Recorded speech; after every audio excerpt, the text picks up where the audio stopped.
উত্তরবঙ্গের সেরা অফবিট জায়গাগুলির মধ্যে অন্যতম রঙ্গো। আর এই রঙ্গোর হাজারো রূপ। রঙ্গোতে 0 পয়েন্ট নামে একটি জায়গা আছে। সেখানে গাড়ি রেখে 400-500 সিঁড়ি নামলেই অসাধারণ একটি ঝোড়া। স্থানীয় লোকের কাছে শোনা জায়গাটির নাম বাসবা। 400-500 সিঁড়ি হলো সিঁড়িগুলি খুব একটা সহজ ছিল না।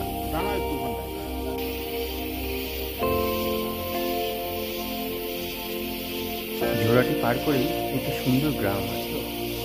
যদিও যতটা সুন্দর গ্রাম, জীবনযাত্রা ততটাই কঠিন, কারণ এই একটি মাত্র রাস্তা।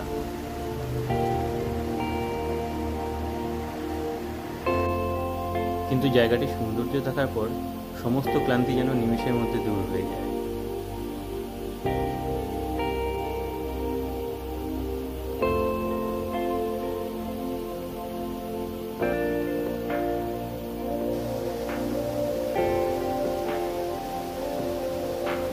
চারিদিকে পাহাড়ি জঙ্গলে ঘেরা জায়গাটি যতটা সুন্দর ততটাই ভয়ানক হয়ে উঠতে পারে, কারণ বর্ষাকালে যখন তখন হরপা বান আসার সম্ভাবনা থাকে, তাই একটু সতর্ক থাকা জরুরি।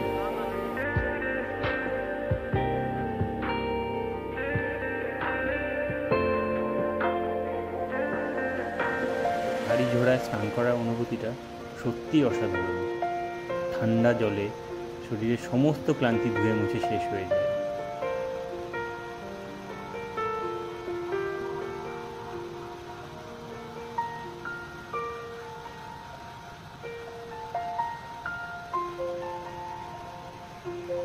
আশেপাশে দোকান বলতে এই একটি মাত্র দোকান আছে যেখানে বিভিন্ন ধরনের ফাস্টফুড পেতে পারেন। ধন্যবাদ।